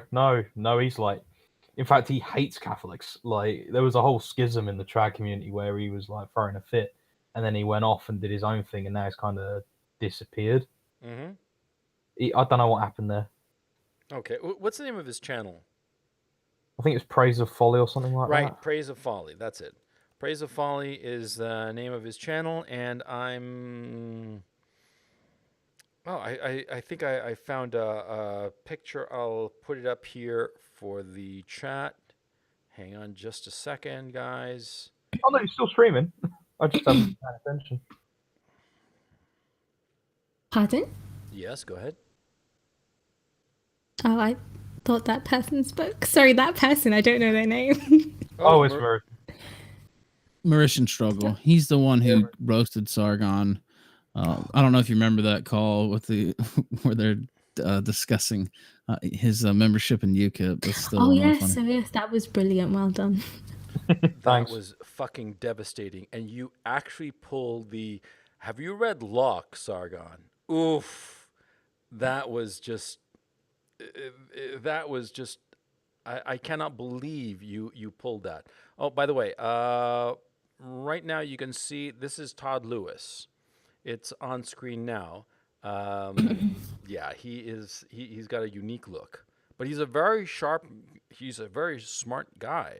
Praise of Folly is his channel. Go check it out. He's an interesting guy, and I'm sorry to hear that there's been like some schism over Christian doctrine. That seems, at this stage of the game, as it were, the cultural game, I think that that's a little bit silly, to tell you the truth. I don't think that there should be any infighting going on. I mean, there are too many common enemies to be spiraling into purity tests or what have you. But It was about a year ago. And it was largely him instigating it because he was really not keen on stuff like icons and stuff like that, which was kind of ridiculous. well, anyway, going back to this whole issue of Sargon, of you pulling the have you read Locke on Sargon, which is pretty goddamn funny. Well, you know, Sargon killed UKIP. I mean, what the fuck? He's the anti-Midas. As who was it that famously said this statement? It wasn't V. It was somebody I heard recently say that he's the anti-Midas. And well, you know, he joined UKIP. He embraced Tommy Robinson, and promptly Nigel Farage, arguably the biggest asset that UKIP had, left. Jesus Christ, yeah. And Mauritian, is he coming back? Is Farage going to go back to the party, or is it definitive? Well, I've left with him, so. Yeah, but do you leave, or are you sort of like inactive? No, I left. Like, I formally announced it because, frankly, I think that the kind of rolling out of the red carpet thing for Tommy Robinson, while some people outside of the party might not get why it's such a problem, it goes against the party's constitution, first of all, and second of all, it looks bloody awful in the media. So I didn't want to be associated with it, so I just left. Nora, you're a civilian in this. What's the vibe on UKIP in the UK? Oh, it doesn't really have a positive image. I'm sure the gentleman will agree with me. Yeah, not a lot of people love that party, but not a lot of people love Conservatives or Labours. But they kind of, pardon what I'm about to say, view UKIP as a joke, really, because you remember all the things that happened with the leadership. You know, Farage stepped down as soon as Brexit had won the referendum, and then all that around who's going to become the leader of the party, and that didn't really happen. And then Farage tried to go back. Did he become leader again for a moment and then step down again? No, he didn't. I think it went. There was like two 2 or 3 leaders within the space of about 2 months. Then we Yeah, had and then someone whole had a time. fight, like had a fist fight. Oh, Stephen Wolf in the what was it? I think it's Strasbourg. Yeah, got Yeah. into a proper fist fight, knocked a guy out in the EU Parliament or something like that. Yeah, that's not the best look for a politician. As perhaps average men and women, they view like fighting as perhaps a valid way to take out certain frustrations. But when you're a politician, you can't be doing that. Well, actual physical fist fights. Plus, it's just, I mean, like he said, what was it, 2 or 3 leaders there within 2 or 3 months, and just seemed like they couldn't really keep a leader. And I don't really think Sargon and the rest of them have added that much. If you look at the polling, pretty much the same. So. And he Well- spoke at the Brexit march, didn't he? Sargon. I don't know if think- that's called. In a black t-shirt. Yeah, I remember seeing that. He looked like EDL. It was so fucking funny. Yeah, I mean it's uncomfortable. Like no one really wants to support UKIP. Pardon me. And then the whole like thing with BNP calling UKIP racist, and then UKIP calling BNP racist. It's been a bit of it's been an awkward journey for UKIP, but I do think it was a smart decision for you to leave, and perhaps for Frosh to leave. However, that does go back to Sargon's whole thing of he wants a weak party to take over, and he's sort of doing that, isn't he? Really? He kind of is. I mean, he kind of is, but on the other hand, like what I did, I got a lot of messages from people in the youth wing, and I changed a lot of minds with what I did. I know that for a fact. But I think really what's happened here with Tommy Robinson has ultimately sealed his fate. Like we could have still recovered from Sargon, but barely. But Tommy just you just like put like the bullet in the back of the head, you know. Well, the thing about Tommy Robinson is that he's an incredibly compelling figure, but there's a patina of sordidness, and there's just a whiff of how can I put it? It's like this look. I don't know if it's the haircut or what, but it gives the vibe of they're like Oswald Mosley's lost children. You know what I'm saying? Oswald Mosley, for those of you who don't know, was the fascist leader in the UK prior to the Second World War. There's that vibe, right? And Sargon, he dresses up with a black wraparound shades and a black shirt and gives speeches while reading his cell phone. It gives that vibe of like EDL, English Defense League, kind of like hooligan, fascist, or at least, fascist adjacent kind of thing. It's creepy. Oh, don't insult EDL like that. That's not. Infamous Where did I insult them by calling them fascists or fascist? No, adjacent? by comparing Sargon to them, that tubby little soft motherfucker. Yeah, because at least EDL, man, they could go into a fight. They could handle their own with Antifa. Sargon, I don't think he lost about 5 minutes. I don't think Sargon has ever been in a street fight. Who here has been in a street fight beyond the age of 18? I have my hand raised. Nora? Yes, I have been in several. I don't Me? know. No, I'm a good girl. I'm not beyond the age of 18. I think I've been in one, but I was pretty drunk. No, yeah, last street fight I was in, I was like 22, I think 21, 22, something like that. It was like, and it was a mistake. It was like, oh God, what am I doing? I mean, as it was happening, I was realizing how stupid it was. Thank God the cops didn't catch us or anything like that. But anyway, no, it's as far as the UK political situation. I mean, I'm looking at Theresa May, and I'm getting the vibes, at least Zero Hedge is reporting, that Theresa May is convincing some Brexiteers that her plan is a good plan. I mean, are they high? Oh, yeah. Is she slipping them roofies or what? What the fuck is going on? Because that sounds like rape to me. I think what's happening is they're taking notes and they're going to make like a political sitcom in a decade just based off the whole fucking thing. I've given up. I'm sure they have. It's just blooming ridiculous. Well, her thing is, oh, they're not going to renegotiate, which the EU has said, and it was quite sneaky of them to come out with the whole, oh, the Britain can back out of Brexit without the rest of the EU nations voting on it, just before the Parliament's meant to vote on it. Honestly, and you saw her exchange with, fuck, what was his name? And she looked really heated and angry, and all the cameras caught it. She was really pissed off. I forget his name right now, Corbyn. but. Pardon? Corbyn? No, no, it was a EU Parliament member. He's Oh, okay. really I'm high sorry. position. Uh-huh. I Oh, it was Juncker, I think. Yeah. Yeah, yes, my love, that was him. And yeah, she was really angry. She was like really having a go at him. She looked near tears, which isn't a good look for a leader of a country. But I feel like she's been pushed around by everyone. She's like that sad kid just standing in front of a massive mob and going, "No, no, this is a great idea. We just need to give up our entire country and only leave when the EU tells us to." Like, no, that's terrible. She gave up the rest of Britain to keep control of Northern Ireland, which it's none of their fucking business what happens to our countries. That's our business, and she should have just fucking walked away. And all these fucking Remainers that keep trying to get another referendum and spitting on the face of democracy really agitate the fuck out of me. And that's my rant over. No, that's perfectly fine. You can rant as I much mean- as we want.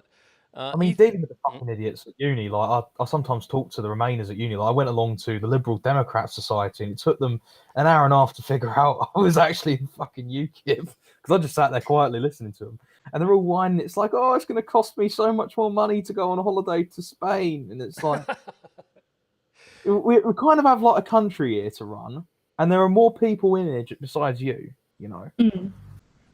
Well, to tell you the truth, I'm, I mean, I have two British citizens here, and I don't mean to shit on your country, but I've been reading this really interesting book by Patrick Buchanan called Hitler, Stalin, and the Unnecessary War. And his basic argument is that the Brits got involved in two consecutive wars, World War I and World War II, where they needn't have. There was no reason to get involved. And Pat Buchanan is, of course, the political figure and media pundit. He started as a speechwriter for Richard Nixon, and was a candidate for the '92 Republican nomination rather. And he's been around the political scene a long time, and he is a very, very smart customer. And the book, you start to read it, and you're like, whatever, because the World War II is painted as this very necessary war, the fight against fascism, the fight against evil, Nazis, all the rest of it.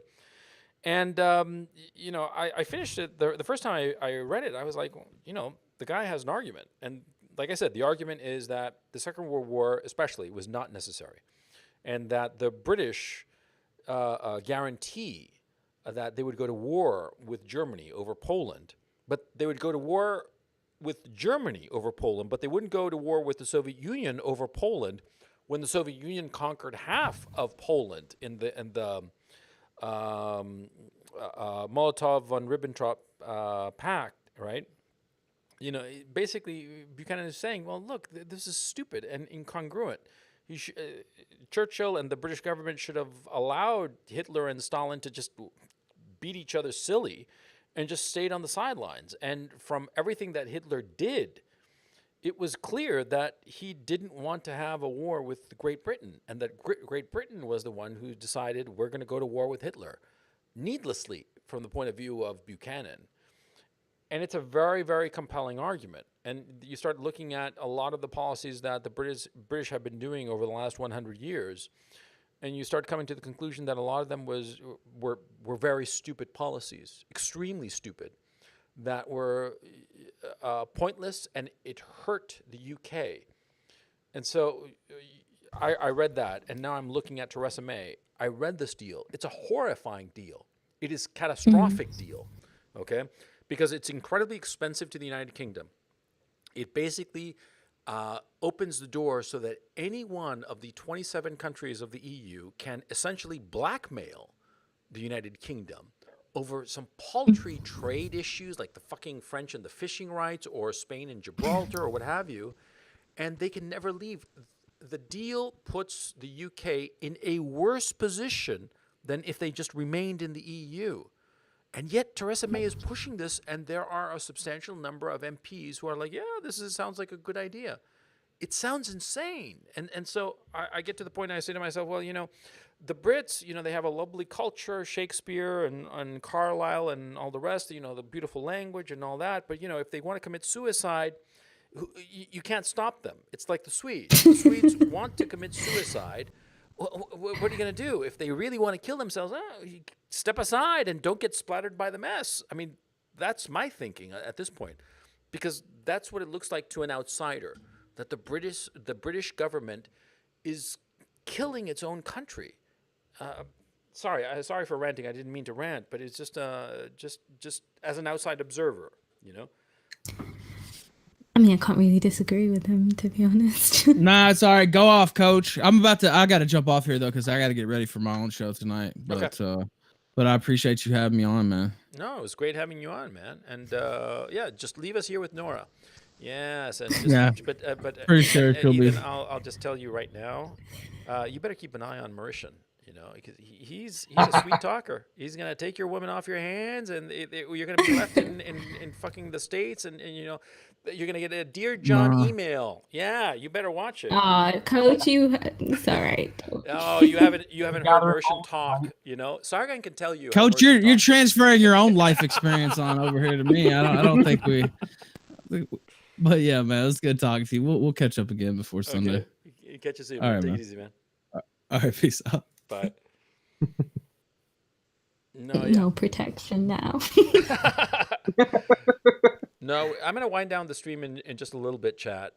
Just wanted to, like I said, this is an impromptu stream and no agenda or anything like that. Just felt bored and just wanted to shoot the shit. Today I'm feeling, I don't know, incredibly garrulous. Just incredibly like, I did like 3 videos in a row. They came out great. I'm very happy about them.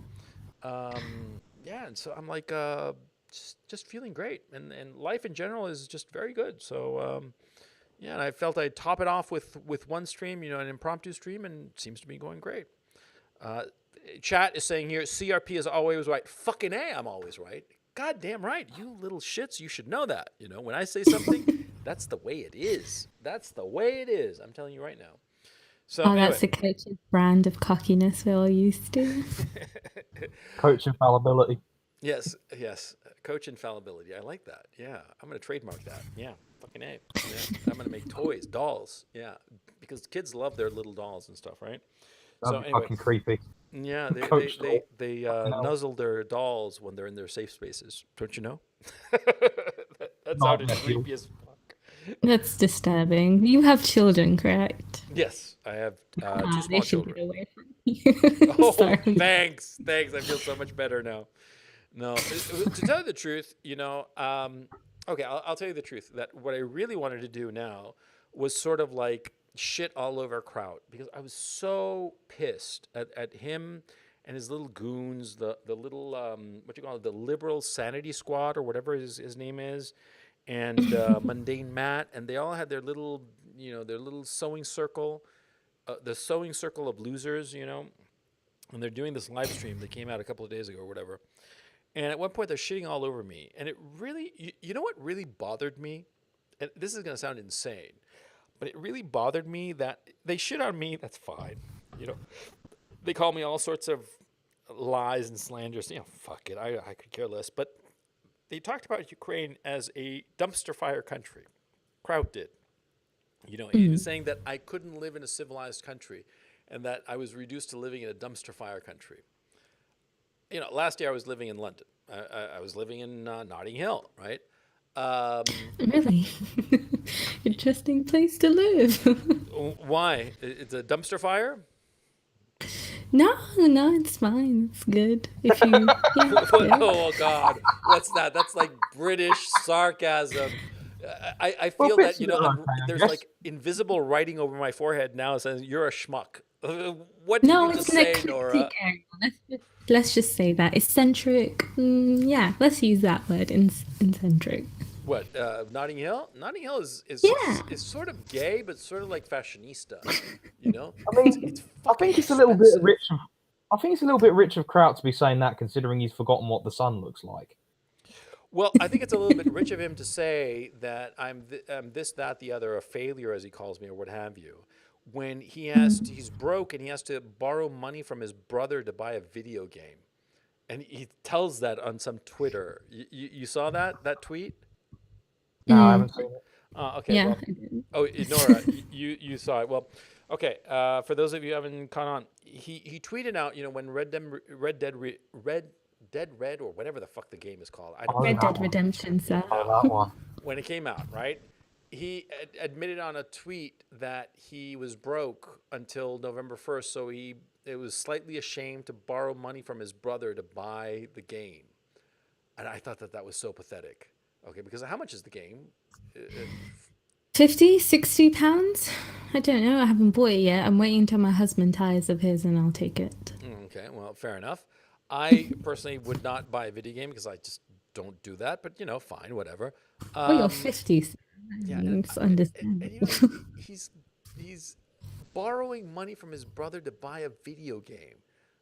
Mhm. You know, at least if you are borrowing money from your brother because you don't have enough to eat or you don't have diapers for the kid, okay, that would be respectable. Okay, I mean, sad, sure, that your situation is that downtrodden, but okay, you need to put literally food on the table. You need diapers for the babies. Okay, but to buy a video game, I just found that just yeah, whatever. And so anyway, What to tell the world is stupid as well. Why do people feel so comfortable sharing such a personal and embarrassing story about themselves? I don't know. I mean, you'd have to ask Kraut's shrink at this point because I think that maybe the shrink would know because certainly Kraut doesn't know. He's too stupid to know. And anyway, but the thing that bothered me about that stream of him with Mundane Matt and that Left Wing Sanity Project was that Kraut was shitting all over Ukraine. And this is a weird thing. I like Ukraine. The people here are lovely. It's a poor country, and they do the best they can with what they've got. They're working very hard to solve the corruption problem, which is endemic. But then again, it's endemic in all the former Warsaw Pact countries. They are making an effort to make a better country for themselves. And people are very patriotic, and they love their country, and they take care of it as best they can. And I only see kindness and niceness, in that kind of like gruff Eastern European way.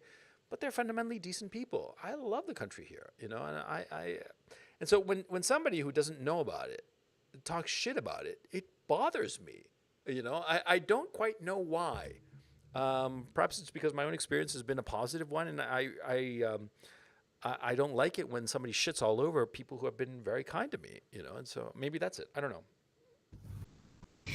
Well, you don't really have to take into account anything he says. He is one of the most try-hard people I've ever met. To pretend that he's smart and everything, it's quite cringy. He knows nothing, so no need to pay attention to it, I guess. I know, because like last year when he was doing his stupid biology videos, JF took him apart, right? And this year he started doing history videos. Jesus Christ, man! And see, I studied history, right? And like he fucked up on basic shit, right? The thing that popped out to me was that he said that Voltaire approved of the French Revolution and thought it was a good thing that liberty was being expanded by way of the French Revolution. Which sounds all good and fine, but there's one slight problem. See, that Voltaire died 10 years before the French Revolution. And on top of that, Voltaire was not into democracy. He was a monarchist, a diehard monarchist. So how the fuck could he have come up with an opinion about the fucking French Revolution, if it happened 10 years after he died, and espoused all of the beliefs that he was adamantly opposed to, including deposing the king? I mean, come on, man. It's just embarrassing. So Academics, please respond. yes, academics, please respond. And so it's like now this is the question I actually wanted to ask Ethan, but I'll ask you because maybe you have a different perspective on this. How do we get rid of him permanently? And I'm not talking about like murder or anything, perverse like that. I'm talking about how to make him go away from the internet forever. What would be an incentive, or how could this be done?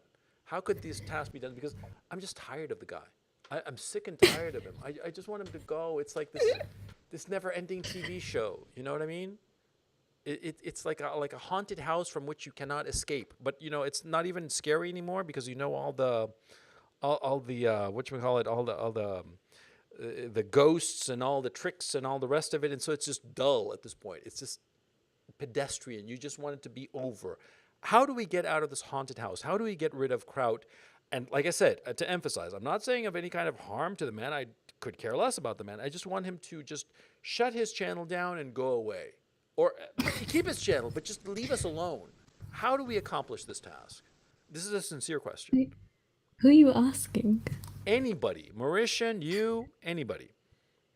I don't think he's ever going to leave Coach as long as he's got people to pay attention to. He's got pay attention to him or people to talk to and bitch about. He's probably going to be around for a while. He can't stand that he felt like he lost out on his fame and his popularity because of like you or Mr. Bentica. He feels that you guys are to blame when really he is the person to blame for his failure. And also his okay, this isn't confirmed, so I don't even know if I should say this, but Say one it, of his say ex, it. one of his Nora, let me explain something. Nora, if you don't have anything nice to say about anybody, come sit next to me. Okay, go ahead. What were you gonna say? I have a husband. One of his ex-girlfriends, when I say her name was Hannah, there was a rumor about her, which, I want to say does sound plausible that she sort of cheated on Kraut, like by cyber sex with one of her co-hosts, her co-host at the time. And I remember once I was on a Skype call with him. This was a very long time ago. I was a Skype call with him with a couple of other people, and he was bitching about this co-host of hers. And he was like, "Oh, I really fucked up the relationship. She's really upset with me. I really fucked up. I did something so fucked up. Like, there's rumors of her showing her tits to her co-host and all this business, like." And he apparently had did something really I don't even remember what it was because I wasn't paying attention to the conversation. They had brought me in to say that this person had called me a cunt, and I was like, I am a cunt, so I'm not gonna cry over that. Like, what the fuck do I give a shit what someone says about me? But yeah, supposedly his ex-girlfriend was showing her titties and her badge to some stranger on the internet over him. That's just bizarre. Okay. Or maybe there are like a bunch of women online who have wanted me to get naked. Oh, did I say that out loud? Oh, I'm sorry. No, I mean, seriously, about that rumor, I hadn't heard. There's some other nasty rumors going about him and some other nasty bits of information about him insofar as women are concerned that I kind of know for a fact. But that's neither here nor there. The true issue about the guy is that I just want him to go away because I'm tired of the gay ops. It's like they're fun for a while, but then it just gets tiresome, like everything. The other, what I'm really shocked by is that some of the people who at the beginning of the year had the world by the balls. I'm thinking of Tonka Saw. I'm thinking of JF and Andy when they were together, and it all blew apart. And I don't understand how that quite happened because it was so easy to keep this gig going, I mean, frankly, and I'm not saying it because he's your husband. I'm saying it because it's true. Ethan was the only one who had the wherewithal to keep the ship going in the right direction and to not take on water. But all the other IBS shows, they all blew up. They all sank. They all sank themselves.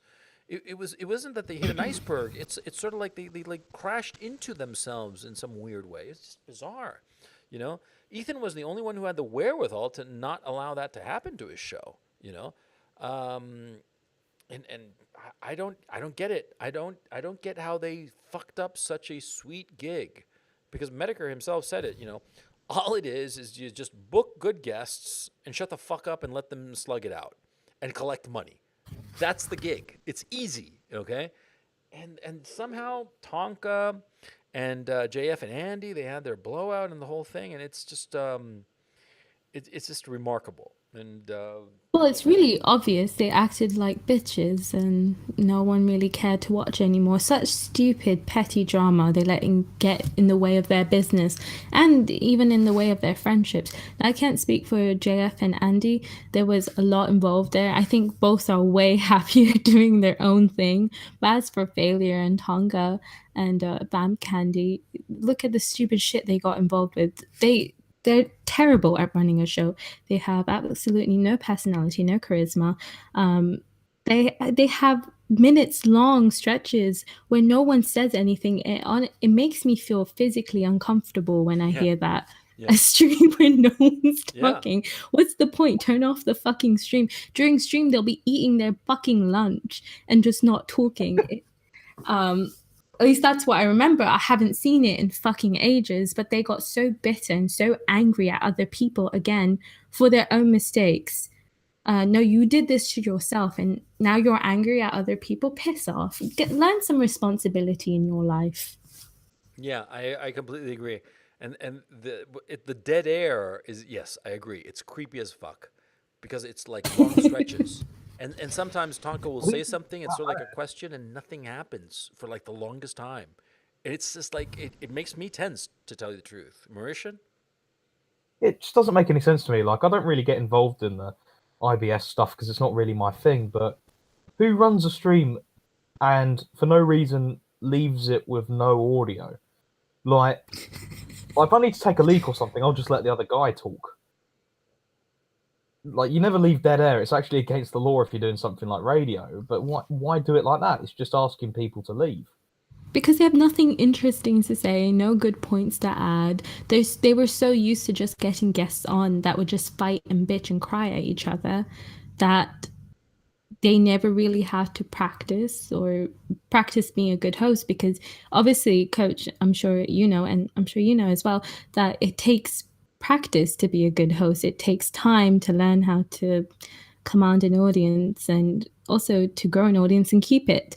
But they never learned. So when the whole thing split happened with Andy, instead of turning the show into something that could be profitable and enjoyable to watch and, based off his talents, he choked. He couldn't do it. And now it's just a show that goes on for 5 hours where he says, Tonka is right, put money in the tip jar.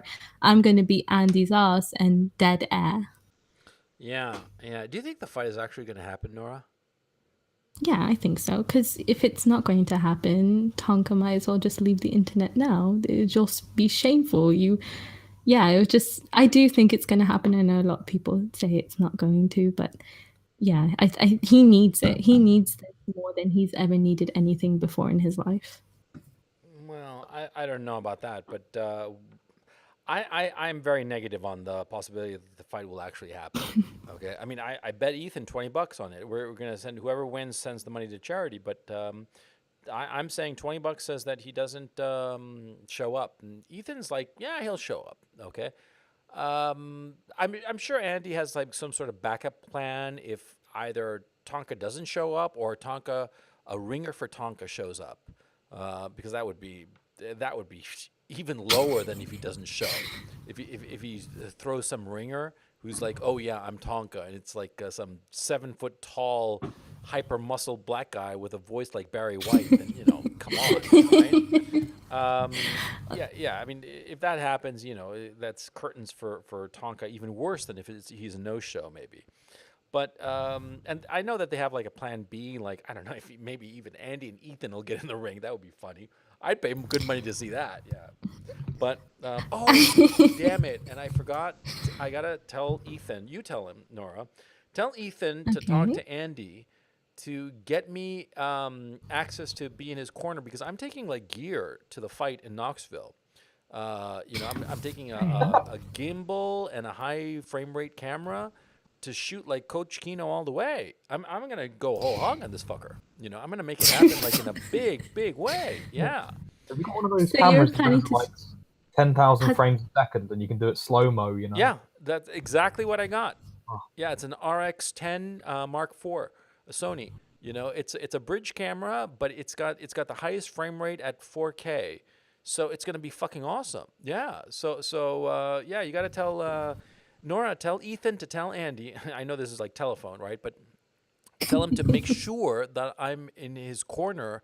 I mean, as part of his group in his corner, so I can get the shots, right? We'll have to get you a shirt as well, then, Coach. Yeah. I don't mind whatever it takes, but I'm hyped about this. Okay, look, this is what you're gonna see. You're gonna see me, and I'm gonna be holding two gimbals. Okay, on the one hand, on my right hand, I'm gonna have this gimbal. It's like a stick with like a gimbal thing holding a camera. It's gonna be the big camera, this RX10 that I'm talking about, right? And I'm going to be shooting that with this telephoto lens, right, at a high frame rate. So I'm going to get these like close-ups of like the really tight close-ups of the face with the sweat falling off of it, and like the punches going in like super slow motion. I mean, the fucking camera can go up to 960 frames per second. Okay, that's 40 times slower than normal shooting, right?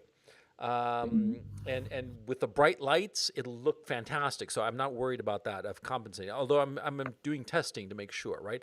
And so that's what I'm going to be holding on my right hand. And in my left hand, I'm going to have another gimbal, but with the GoPro with the wide angle lens, also in 4K, right?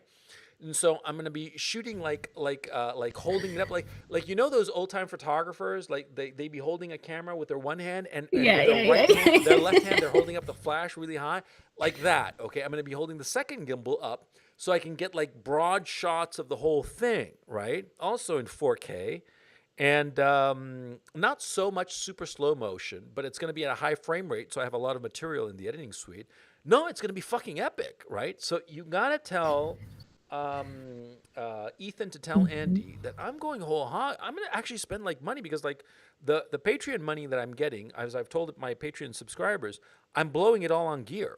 Okay, and right before the show, so that they all see where the money went, I'm going to do a dedicated video to show all the gear I'm getting, because when I have to go to New York because of some real life business, right? Right before Knoxville. But since I'm going to be there, there's B&H Photo, right? Which is like the largest camera shop in the world. And they got all kinds of crazy ass shit, right? And I'm going to buy a whole bunch of crazy ass shit right there to make this shoot happen so that it's really fucking cool. I'm going to do a video so my Patreon subscribers can see that I got like the right shit, right? And then shoot the video in Knoxville. I'm gonna do like a whole travel video and shit. I'm gonna do the whole thing. It's gonna be like You're getting a window seat so you can catch the plane taking off and everything. I'm gonna have a drone flying outside of my airplane, but I'll be controlling it inside, taking pictures of the plane as it takes off and lands in Knoxville. Yeah. I got it worked out with the FAA and everything. It's gonna happen. It's happening. Okay, and those. Oh, you were practicing on Gatwick. That's why it was shut down, huh? It was you heard about that. You heard about that. Yeah. Well, yeah. But, wow, Coach. No, I'll try my best to convince Ethan in the sweetest way I was I giving can. Ethan this whole pitch, so you could just play the recording of the stream, so that he can tell, or get Andy to listen to this pitch on the stream. Yeah, so I better be in his fucking corner because I need the shots. I need the shots. I need the subscribers. Yeah, I need the subscribers. If I don't get this, my channel is gonna die. Okay, and chat can confirm that this is true, right? I mean, chat, press 1 if you will cease watching my channel if I don't get the keynote for the Knoxville fight. Yeah, press 1 if you will delete and unsubscribe to my channel if I don't get the shots. Yeah, go ahead. Show Nora. Let the chat catch up in a little bit. And yeah, it's catching. Yeah. See, all these ones, they're all gonna unsubscribe. See, they're all gonna unsubscribe unless I deliver. They're gonna unsubscribe and go to crap. Is that what's gonna happen? Deliver true Kino, or else I'm fucked. My channel is gonna be deader than Dillinger if I don't get that Kino. Yeah. So yeah, that's all I have to say. So listen. Oh, let me do a couple of quick super chats, and then we'll wrap up the stream. Where was I? Hang on a second. It's refreshing. Okay. Oh yeah. Hey, play. Jamie Walford said, "Hey, play Despacito." Charlie Brown's teacher. Maybe some women on the feed with meat on their. Oh, maybe some women on the feed with meat on their bones, like Kate Upton. But we like what we like. No, okay. Yeah, I'm not keen on Kate Upton. She seems a little bit like a bit too bovine, if you will. But that's just me. Samurai Oh. Squirrel, Sargon just posted a video advice for incels. Lol. You're shitting me. He's muscling in on my territory? Fuck off. That's pretty goddamn funny. I'm going to look at it and I'm going to laugh at it. Samurai Squirrel, the more expletives Nora says, the harder I get. Oh boy. Barisha, Coach, thanks for your dedication and all your hard work. Well, thank you, Barisha. It's paying off. I don't know if it is or not, but it's fun. What country would you most like to visit next? Japan. That's where I'd like to go. I'd like to go to Japan. And point of fact, I'm thinking that maybe in 5-6 years, health and money permitting, I'd like to live a few years in Japan, just for the experience. Yeah, because it's like a cool country. It's so clean, and I like that. Samurai Squirrel. Weird question, CRP, but how can I take good photos of shelves at stores like Walmart so I can read the prices descriptions? Can I use an S7 or real camera? Should I be close in or several feet back? Well, at least on my iPhone, I don't have an iPhone anymore because I dropped it and shattered it and decided to get a regular flip phone instead. But on the iPhone, and I think on the Android too, see, on the camera there's a function that expands makes stuff bigger, okay? That zooms in, okay? You can use that. You have to hunt around for it in the camera function. But that is actually the most convenient and practical way and the easiest way of minimal expense to get good pictures of anything macro, okay? And another hint, get a GoPro 4, okay?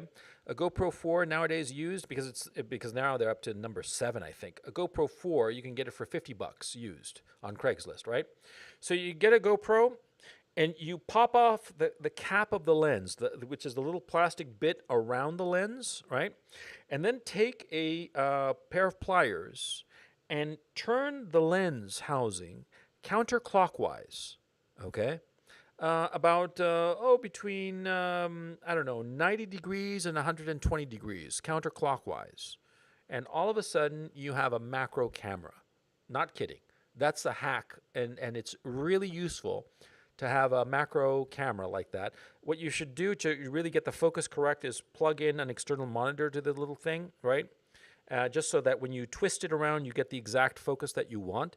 But the thing is, see, once you do that to that GoPro 4, you can bring it up to very small objects and they'll appear huge. And it's quite a dramatic kind of thing. I've used it in a couple of videos. You should definitely do it. It's an easy hack, very inexpensive. Just get a used GoPro 4, not 5, not 3, number 4, and you're good to go. On YouTube, you can actually check out a couple of tutorials that explain this exact hack. And it's really brilliant. Yeah. So I think I'm all caught up in the super chats. Let me just recycle it one more time to be absolutely sure, and then we'll. Oh, you don't have any super chats. That's great. They seem to have vanished. Oh. Oh no! Now they're back, and no, that was it. So we're gonna call it a stream. Yeah, because I know that you guys want to. Get away from me as quickly as far away from me as you can. Bastards. Both of you fucking Brits. Yeah, that's the kind of people you are. All polite, and then like, ew, he was such an awful person. You talked about your inflamed hemorrhoids. I feel You're so a doctor. violated. You're a doctor. Not I was telling you about a yet. medical condition. What kind of doctor are you? Jesus Christ. I'm The kind that doesn't want to work with you, Coach. And I told you that privately, Yeah, we were going to do a private, live stream. Only for your Patreon members, yes. Only for my Patreon members, exactly. Only they got to see the hemorrhoids growing out of my ass. Yeah, good to know. So uncomfortable. So anyway, it's been really delightful, Nora. So glad that you could make it. Mauritian, as always, it's been a pleasure. Chat, thank you so much for joining us in this very impromptu stream. Oh, and moderator Marcy, final super chat says, "Merry Christmas, you old boomer." Thank you, you little millennial whippersnapper. Thank you so much all for joining us. And we will catch you On Sunday. We are definitely going to do the Sunday stream. And so, yeah, if you're around, be there or be square, and we will catch you on Sunday. And of course, the Ethan Ralph show, the Ralph Retort on stream.me/the Ralph Retort. Go check it out. It's a great show. And tonight he's having Andrew Anglin. So check it out, and we'll catch you later. Take it easy.